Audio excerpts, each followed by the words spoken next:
बिस्मिल्लाहिर्रहमानिर्रहीम। Dear students, अस्सलाम वालेकुम। सॉफ्टवेयर इंजीनियरिंग का आज लेक्चर नंबर 12 है, जिसमें हम डिफरेंट टॉपिक्स देखेंगे। रिक्वायरमेंट्स मॉडल को हम देखेंगे, requirements negotiation and requirements validation हमारे आज के टॉपिक होंगे। तो सबसे पहले हम डिस्कस करेंगे requirements model. The intent of requirement model is to provide a description of the required informational, functional and behavioral domains for a computer based system। तो रिक्वायरमेंट मॉडल में हम क्या करते हैं, अपने सिस्टम के डिफरेंट डिस्क्रिप्शंस हम प्रोवाइड करते हैं।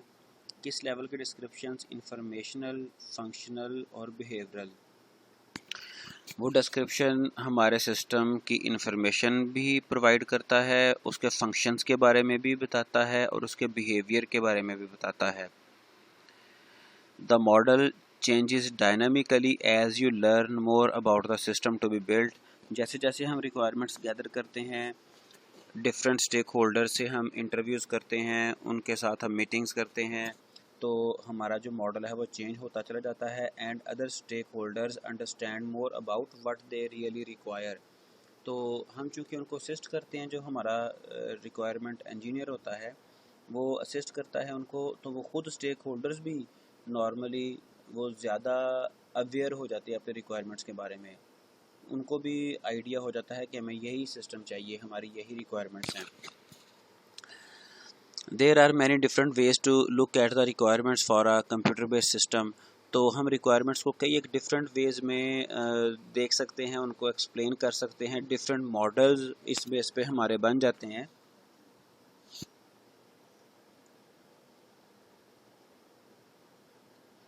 तो ये जो हमारे पास डिफरेंट मॉडल्स बन जाते हैं। Some software people argue that it's best to select one mode of representation.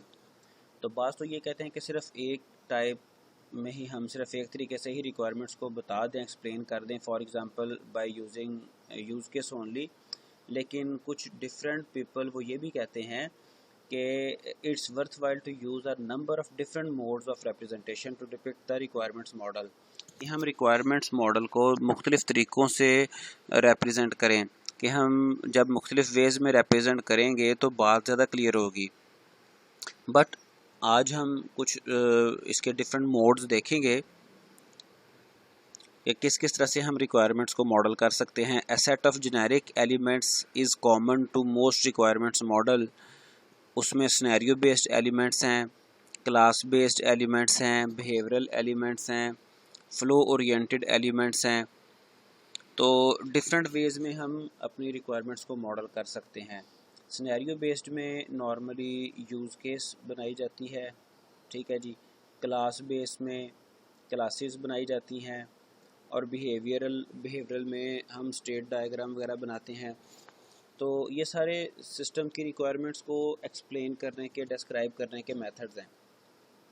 जैसे ये आप देखें, ये एक एक्टिविटी UML एक्टिविटी डायग्राम है जो कि रिक्वायरमेंट्स को एलिसिट करने का पूरा प्रोसेस बता रही है। एक्टिविटी डायग्राम करती क्या है?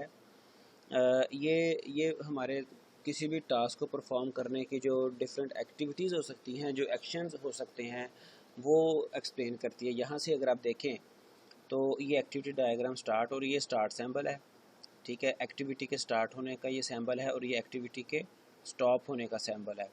तो एलिसिट रिक्वायरमेंट्स, अब एलिसिट रिक्वायरमेंट ये बिल्कुल एक एब्स्ट्रैक्ट लेवल पे बिल्कुल जनरली बता दिया कि रिक्वायरमेंट्स हमने एलिसिट करनी है और उसके बाद हमारा प्रोसेस फिनिश। लेकिन इस एलिसिटेशन को यहाँ पर थोड़ा सा ज़्यादा एलेबोरेट किया गया है कि करना कैसे है। ये सिर्फ इस एक स्टेप की फर्दर डिटेल्स हैं, उसका डिटेल्ड प्रोसेस है। हम मीटिंग्स कंडक्ट करेंगे, हम फंक्शंस की लिस्ट बनाएंगे, क्लासेस की लिस्ट बनाएंगे, हम कंस्ट्रेंट्स की लिस्ट बनाएंगे, फिर हम रिक्वायरमेंट्स को प्रायोरिटाइज़ करेंगे। तो फॉर्मल मेथड्स भी हैं प्रायोरिटाइज़ करने के। QFD मेथड यूज़ किया जाता है रिक्वायरमेंट्स को आम तौर पे डिफ़ाइन करने के लिए भी और रिक्वायरमेंट्स को प्रायोरिटाइज़ करने के लिए भी। Quality function deployment QFD method जो कि रिक्वायरमेंट्स को डिफ़ाइन भी करता है और रिक्वायरमेंट्स को प्रायोरिटाइज़ करने में भी हेल्प आउट करता है।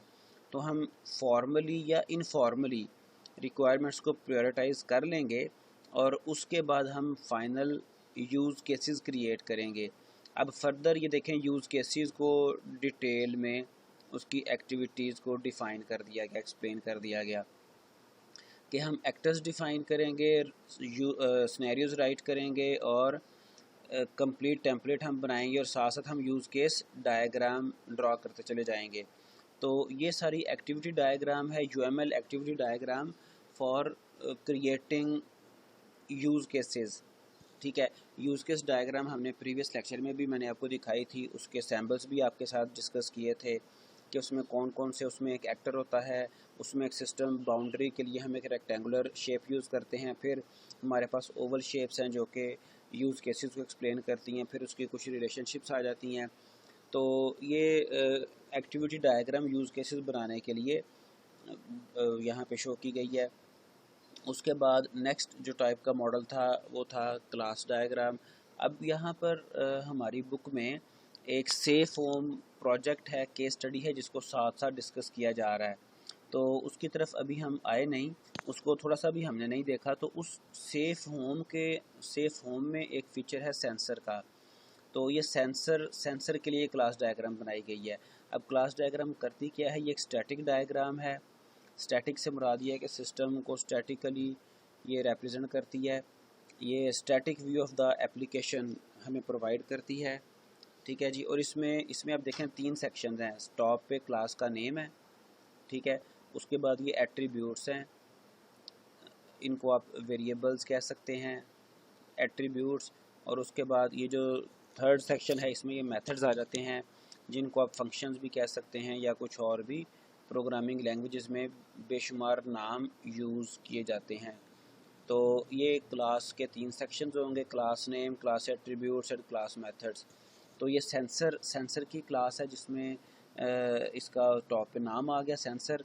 उसके बाद इसके एट्रीब्यूट्स आ गए, sensor name, type, location, area, characteristics. और उसके बाद इसके फंक्शन जो हैं, मेथड्स हैं, आइडेंटिफाई, अनेबल, डिसेबल, रिकन्फिगर। तो हम क्लास डायग्राम भी ऑब्जेक्ट ओरिएंटेड जो हमारा पैराडीम है उसमें हम क्लास डायग्राम को भी इंक्लूड कर सकते हैं अपने रिक्वायरमेंट्स मॉडलिंग के लिए। फिर उसके बाद ये स्टेट डायग्राम है। State diagram is one method for representing the behaviour of a system by depicting it's states and events. तो ये एक ऐसी डायग्राम है जिसमें हम अपने सिस्टम की स्टेट्स और उसके इवेंट्स को डिस्कस करते हैं। किसी भी इवेंट के अकर होने पर सिस्टम किस स्टेट में चला जाएगा, ये हम अपनी इस डायग्राम में बताते हैं। A state is any externally observable mode of behaviour, ठीक है, जो एक्सटर्नली ऑब्जर्व किया जा सके, that is called a state. In addition the state diagram indicates action taken as a consequences of a particular event. अगर कोई event generate होता है, सबमिट बटन प्रेस होता है, अगर कोई लिंक के ऊपर क्लिक किया जाता है, या कुछ भी, कोई भी इवेंट हो सकता है, तो उस इवेंट के कॉन्सिक्वेंसेस में कौन सा एक्शन परफॉर्म होगा। तो ये देखिए, ये टॉप पे स्टेट का नेम आ गया, स्टेट वेरिएबल्स आ गए, स्टेट एक्टिविटीज़ आ गई। तो ये तकरीबन हमारी जो क्लास डायग्राम है उससे मिलती जुलती एक डायग्राम थी। तो ये रिक्वायरमेंट्स मॉडलिंग में, जैसा कि आपको मैंने प्रीवियस स्लाइड में डिस्कस किया था, कि बाज़ जो हमारे रिक्वायरमेंट्स इंजीनियर है वो तो कहते हैं कि जी हमें एक आध मॉडल ही काफ़ी है, बाकियों को हम ना यूज़ करें। लेकिन बाज़ ये भी कहते हैं रिक्वायरमेंट इंजीनियर के हमें मल्टीपल व्यू ऑफ रिक्वायरमेंट्स चाहिए। तो डिपेंड करता है किस अप्रोच के साथ हमारी टीम वर्क कर रही है। तो ये बहरहाल डिफरेंट रिक्वायरमेंट्स मॉडल थे। उसके बाद उसके बाद है टॉपिक निगोशिएटिंग रिक्वायरमेंट्स। अब निगोशिएशन से मुराद क्या है, ये असल में एक किसी भी पर्सन के, किसी भी एक आम बंदे के ये स्किल्स होते हैं जो कि किसी भी कॉन्फ्लिक्ट को रिजॉल्व करने के लिए वो यूज़ करता है। तो चूँकि यहाँ पर भी हमने प्रीवियस लेक्चर में देखा था कि डिफरेंट हमारे पास स्टेक होल्डर्स होंगे जिनकी रिक्वायरमेंट्स आम तौर पे हमने डिस्कस किया था कि अगर 5 स्टेक होल्डर्स हैं, 5 कैटेगरीज ऑफ स्टेक होल्डर्स हैं, तो कम से कम 5 या 6 किस्म की कन्फ्लिक्टिंग रिक्वायरमेंट्स आ सकती हैं। ठीक है, तो उन कन्फ्लिक्ट्स को कैसे हमने एक एक्सेप्टेबल रेंज में लेके आना है, एक्सेप्टेबल रेंज ऑफ रिक्वायरमेंट्स में कन्वर्ट करना है, वो हमारे रिक्वायरमेंट्स इंजीनियर की निगोशिएटिंग कैपेबिलिटीज़ होती हैं जिनको वो यूज़ करता है। Requirements negotiation is another name for conflict resolution. तो ये कन्फ्लिक्ट रेजोल्यूशन को ही रिक्वायरमेंट निगोशिएशन कहा जाता है। is a process in which two or more parties attempt to reach acceptable agreement in a disagreement situation or conflict। तो यहाँ पर दो या दो से ज़्यादा पार्टीज़ जो कि स्टेक होल्डर्स होंगे वो ये कोशिश कर रहे होते हैं कि वो एक एक्सेप्टेबल एग्रीमेंट पे आ जाएं। एक्सेप्टेबल एग्रीमेंट वही होगा जिसमें मैंने आपको बताया था कि विन विन वाली सिचुएशन हो जाए, हर बंदा ये फील करे कि मैंने यहाँ पे अपना बेनिफिट गेन कर लिया है। और विन विन सिचुएशन को इस तरह से भी डिस्क्राइब किया जाता है कि अगर अगर कुछ लोगों में 5-7 लोगों में अगर एक केक को कट करके डिस्ट्रीब्यूट किया जाए तो हर बंदा ये सोचे कि मेरे पास केक का सबसे बड़ा पीस आया है, तो ये सिचुएशन विन विन सिचुएशन कहलाती है। Difficult to satisfy everyone to achieve a goal involves a lot of group discussion. तो इसमें डिस्कशंस इन्वॉल्व हो जाती हैं। ये कोई सम टाइम आसान भी नहीं होता, लेकिन जो रिक्वायरमेंट्स इंजीनियर होते हैं उनके पास ये स्किल्स होते हैं नेचुरली या फिर गॉड गिफ्टेड या फिर वो इनको डेवलप करते हैं बाकायदा। In an ideal requirement engineering context, the inception, elicitation and elaboration tasks determine customer requirements in sufficient detail to proceed to subsequent software engineering activities। तो होना तो ये चाहिए था आइडियली कि हम अपनी रिक्वायरमेंट्स को गैदर करें और उसके डिफरेंट जो फेजेस हैं हमारे काम करने के, ये इंसेप्शन, एलिसिटेशन, एलेबोरेशन। तो इन फेजेस में काम, इंसेप्शन कहते हैं कि किसी चीज़ का इनिशियल आइडिया लिया, उसको फिर रिक्वायरमेंट्स को गैदर किया, फिर उनको एलेबोरेशन लेवल पे ले गए। तो क्या होना चाहिए कि हमें सफिशेंट डिटेल मिलती रहें ताकि हम सबसीक्वेंट सॉफ्टवेयर इंजीनियरिंग एक्टिविटीज़ में प्रोसीड कर सकें। सबसीक्वेंट कौन सी हैं, उसके बाद आपके वो एनालिसिस है, प्लानिंग है और उसके बाद आपकी कोडिंग है। तो अनफॉर्चुनेटली ऐसा होता नहीं है, ठीक है। इन मोस्ट केसेस वन और more stakeholders are asked to balance functionality, performance और system characteristics against cost and time to market. तो चंद एक दो स्टेक होल्डर्स हैं वो सिर्फ अपने सिस्टम की फंक्शनैलिटी और परफॉर्मेंस और सिस्टम करेक्टरिस्टिक्स को कॉस्ट और टाइम के अगेंस्ट, टाइम टू मार्केट के अगेंस्ट वो बैलेंस करवाने की कोशिश करते रहते हैं। मतलब क्या कि हमने इतना पैसा पे करना है, इतने टाइम में ये मार्केट में ये लॉन्च होगी, तो उसके बरक्स आपने हमें ये फंक्शनैलिटी ऑफ़र करनी है। जबकि जो रियल टास्क हो सकता था, जो डिफरेंट स्टेक होल्डर से डिफरेंट पार्टीज़ थी, उनके कन्फ्लिक्ट्स को रिजॉल्व करने की बात ही नहीं नॉर्मली की जाती, ठीक है। तो इन इश्यूज़ को डिस्कस ही नहीं समटाइम किया जाता। तो निगोशिएशन बहरहाल एक आर्ट है, तो उस आर्ट के कुछ फीचर्स हम डिस्कस करना चाहेंगे। Learning how to negotiate effectively can serve you well throughout your personal and technical life. अब देखें, यहाँ पर सिर्फ टेक्निकल आपके प्रोफेशनल लाइफ की बात नहीं की गई, बल्कि पर्सनल लाइफ में भी आप निगोशिएशन स्किल्स को बड़े इफ़ेक्टिवली यूज़ कर सकते हैं। अपने घर में अगर कोई कॉन्फ्लिक्ट आ गया, अगर आपके जॉब में rather than your professional project कोई कॉन्फ्लिक्ट आ गया, कहीं पे भी आपकी डेली रूटीन लाइफ में कोई इशू आ गया, तो आप उसको रिजॉल्व करने के लिए भी अपनी निगोशिएशन स्किल्स को यूज़ कर सकते हैं। हमने देखा है कि हमारी सोसाइटी में, हमारी फैमिली में सम टाइम कोई एक दो बंदे ऐसे होते हैं कि जब भी किसी दो बंदों की, दो पार्टीज़ की आपस में कोई प्रॉब्लम बन जाए, कोई इशू क्रिएट हो जाए, कोई लड़ाई हो जाए, तो हम उस बंदे की तरफ रेफ़र करते हैं, उस बंदे को इन्वॉल्व करते हैं कि जनाब वो जो बंदा है ना, वो इशू को बड़े अच्छे तरीके से रिजॉल्व करा देगा, ठीक है।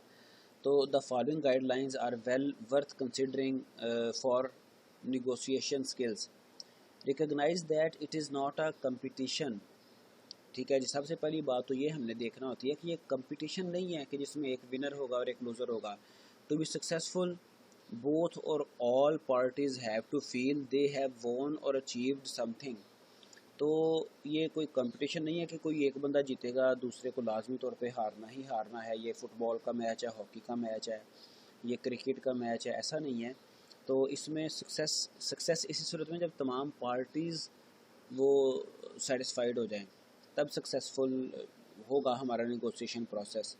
मैप आउट अ स्ट्रेटजी, हम उसके लिए एक स्ट्रेटजी बनाते हैं, हम एक प्लानिंग कर लेते हैं कि हम किस तरह से किस पार्टी को किस तरह से हम वो सेटिस्फाई कर सकते हैं। Decide what you would like to achieve, what the other party wants to achieve and how you will go about making both happen.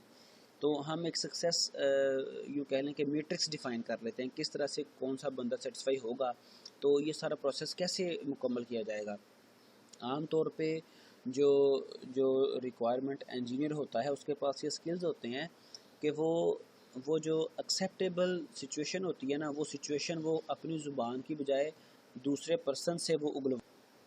तो रिक्वायरमेंट्स इंजीनियर के पास ये स्किल्स होते हैं कि वो ऐसी एक ग्राउंड बनाए, एक ऐसी स्ट्रेटजी बनाए कि जो पार्टीज़ हैं वो ख़ुद ही प्रपोज़ करें कि ऐसे ऐसे कर लें, इस तरह से कर लें ताकि हमारा जो इशू है वो रिज़ॉल्व हो जाए, कन्फ्लिक्ट रिज़ॉल्व हो जाए। तो वो ख़ुद ही जो जो रिक्वायरमेंट्स होती हैं वो ख़ुद ही आमतौर पे अपनी ज़ुबान से बोल देते हैं।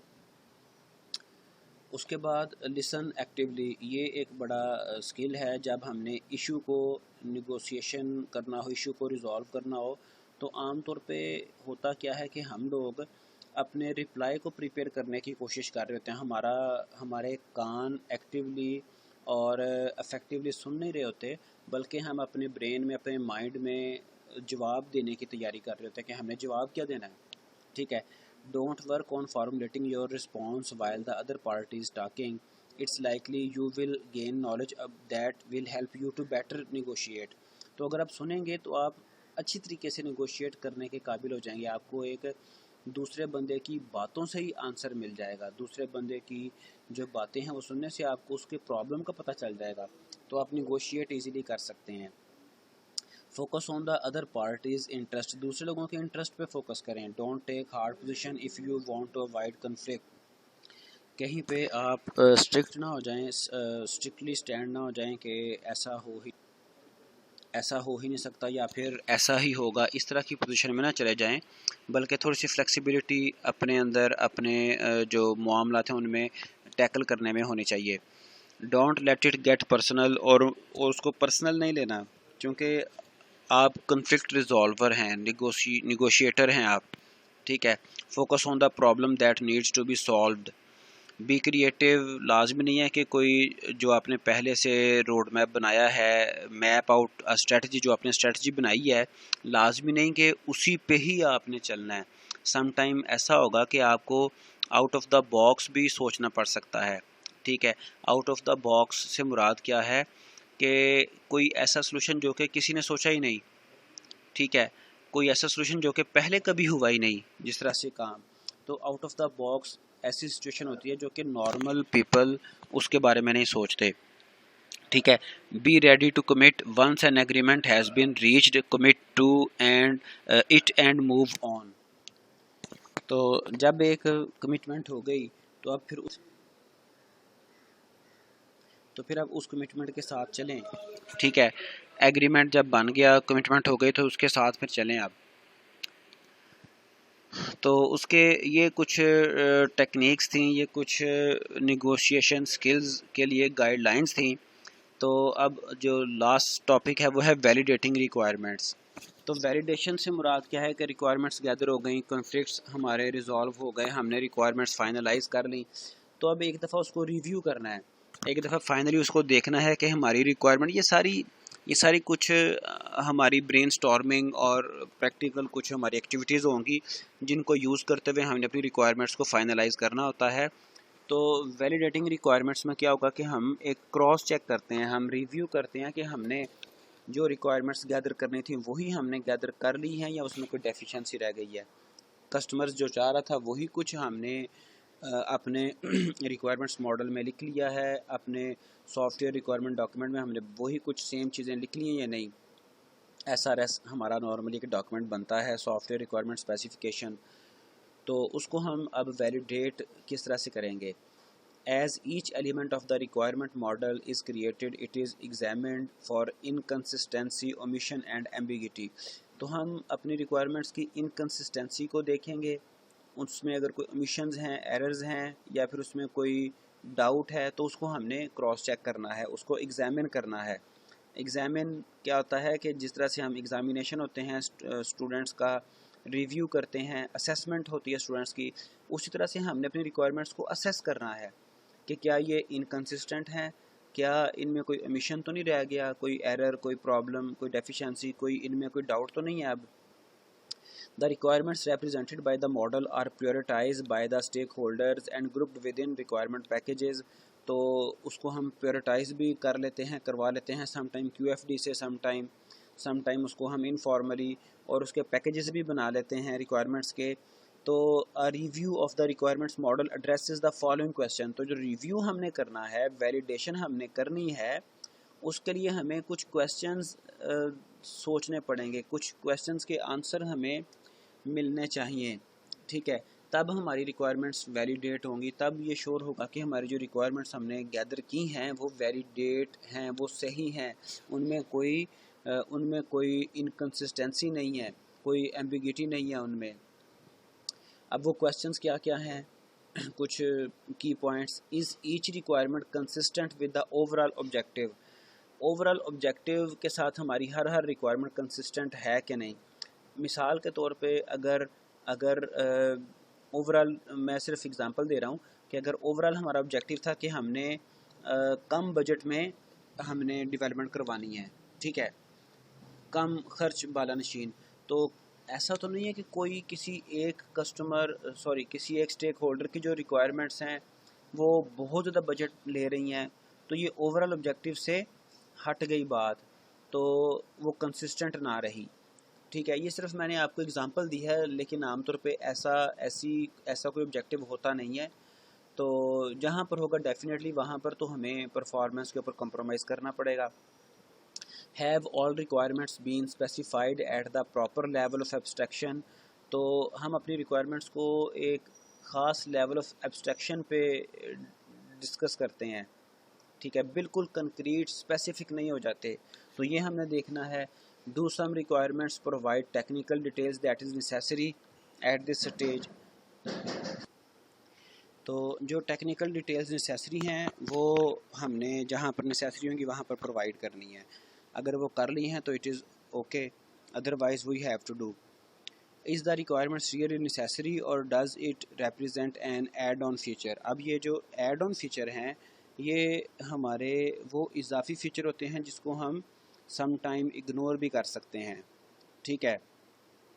जिस तरह से हमारे कोई प्राइमरी रिक्वायरमेंट्स होती हैं, जैसे मैं ये कहता हूँ कि जी आप लोग ये कहते हैं जी मैंने मास्टर्स डिग्री जो है ना वो गेट करनी है, ठीक है, और उसमें आप ये कहते हैं साथ मास्टर्स डिग्री तो मैंने लेनी ही लेनी है, लेकिन साथ अगर हो सका ना तो मैं एक और बीएड की डिग्री भी गेट करूँगा, या फिर कोई और इस तरह की रिक्वायरमेंट। एक चीज़ आपकी प्राइमरी रिक्वायरमेंट होगी कि ये तो लाजमी करना है, और दूसरी आप कहेंगे कि चलो इस पर कॉम्प्रोमाइज़ हो सकता है, तो वो एड ऑन फीचर्स कहलाते हैं। That may not be essential to the objective of the system. तो वो सिर्फ ऑप्शनल होंगे कि अगर हो गए तो ठीक है, नहीं तो ना सही। तो ये भी आपने देखना है कि सारी नेसेसरी रिक्वायरमेंट्स ही हैं, कोई एड ऑन फीचर तो नहीं है। Is each requirement bounded and unambiguous. फिर हम ये भी देखेंगे कि हर एक रिक्वायरमेंट वो बाउंडेड है, मतलब उसका स्कोप डिफाइंड है और उसमें कोई अनक्लियर चीज़ तो नहीं है, अनएम्बिगियस है, होनी चाहिए अनएम्बिगियस। अगर एम्बिगियस है, कोई डाउट है उसमें, तो उसको हम प्योरीफाई कर लेंगे।